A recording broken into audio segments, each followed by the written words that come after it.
Dalam ajaran agama Islam, malaikat Israel ditugaskan oleh Allah Subhanahu wa taala sebagai malaikat pencabut nyawa bagi setiap makhluk yang hidup, baik dari golongan manusia maupun jin. Malaikat Israel mempunyai kemampuan yang sangat luar biasa sehingga dapat dengan mudah menjangkau barat hingga timur. Malaikat Israel juga sangat sering turun ke bumi menemui para nabi serta pada saat mencabut nyawa manusia. Meski Israel adalah malaikat maut, dirinya juga tidak serta-merta terbebas dari kematian.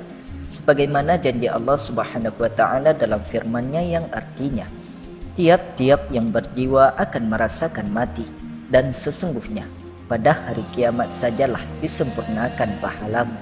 Barang siapa dijauhkan dari neraka dan dimasukkan ke dalam surga, maka sungguh ia telah beruntung. Kehidupan dunia itu tidak lain hanyalah kesenangan yang memperdayakan. Quran Surat Ali Imran ayat 185. Dengan begitu, malaikat Israel yang juga sebagai makhluk Allah pasti akan merasakan mati, meskipun sebagai malaikat pencabut nyawa. Lantas, bagaimanakah kisah ketika malaikat Israel tersebut mencabut nyawanya sendiri? Terutama kita akan membahas tentang peristiwa setelah ditiupnya sangkakala. Kelak, ketika terompet sangkakala ditiup oleh malaikat Israfil, maka akan terjadi peristiwa berikut. 1. Tiupan pertama akan sangat membuat takut penduduk langit dan bumi. Kemudian, tiupan yang kedua akan memusnahkan semua makhluk yang ada di langit dan di bumi. Dan tiupan yang ketiga adalah tiupan membangkitkan semua yang telah mati dari zaman Nabi Adam hingga manusia terakhir.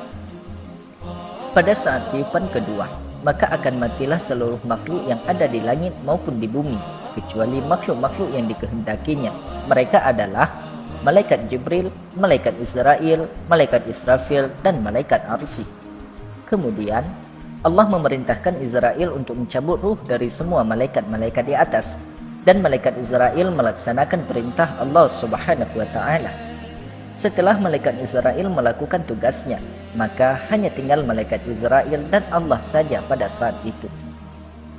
Kemudian Allah berfirman yang artinya, "Hai malakal maut," yakni malaikat Israel, "tidakkah kamu mendengar firmanku, kullu nafsin za'iqatul maut? Tidakkah engkau tahu setiap yang bernyawa itu akan merasakan mati?" Lalu Allah berfirman lagi, "Aku jadikan engkau untuk tugas itu, dan engkau juga harus mati."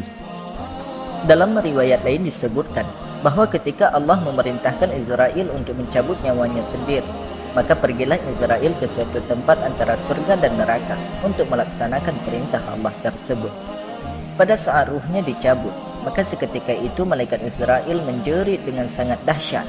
Bahkan, andai saja ada makhluk hidup yang mendengar jeritan itu, maka makhluk itu akan binasa seketika karena saking dahsyatnya jeritan Israel itu.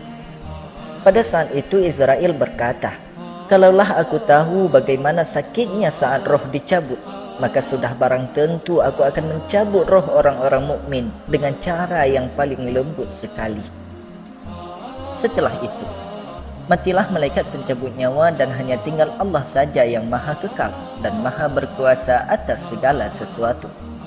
Setelah itu Allah kemudian membangkitkan malaikat Israfil dan malaikat Arsy dan memerintahkan Israfil untuk meletakkan sangkakala di mulutnya, menunggu perintah selanjutnya dari Allah yang maha kuasa.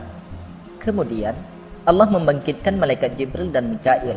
Setelah malaikat Jibril dan Mikail dihidupkan, Allah kemudian memerintahkan Jibril dan Mikail dengan mengendarai burak untuk ke makam Rasulullah dengan membawa perhiasan dari surga. Kemudian Allah membangkitkan Muhammad sallallahu alaihi wasallam dan barulah dibangkitkan semua makhluk yang sudah mati tadi. Saat manusia dibangkitkan, maka mereka dalam keadaan telanjang bulat menuju kepada Tuhan mereka dan dikumpulkan di padang mahsyar untuk menunggu hisab amal perbuatan mereka selama hidup di dunia. Wallahu a'lam bishawab wa ilaihil marja' wal ma'ab. Demikianlah kisah singkat dari malaikat Israel pada saat mencabut nyawanya sendiri. Semoga kisah ini juga dapat menjadi bahan renungan untuk kita semua. Di mana ada kesalahan dan kekurangan, kami mengucapkan mohon maaf. Terima kasih dan sampai jumpa.